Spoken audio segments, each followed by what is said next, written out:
Welcome to the last breakfast. Please enjoy the video. You're ready to change your background now. First, update the Google Meet app and make sure camera and microphone permissions are allowed.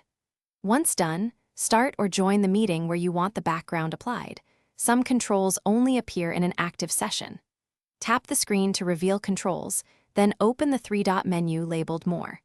That menu is where Google hides the visual effects and background controls on mobile, so go there to begin choosing a new background. Now pick the background type you want.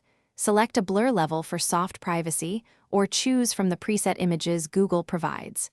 If you prefer a custom photo, tap the plus icon to upload from your phone, select the image, and then pinch and drag to crop and position it so it frames you correctly. Make sure lighting is even so the effect can separate you from the background. Preview how it looks in the small window, and adjust until you're satisfied before applying the effect live.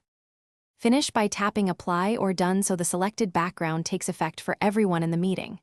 If your phone slows or the effect flickers, turn the background off to restore full performance and switch it back later.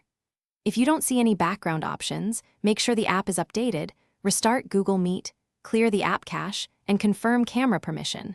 Older devices or accounts may not support virtual backgrounds. If problems persist, restart the phone and try again. Thanks for watching. If this was helpful, leave a like and consider subscribing. See you next time.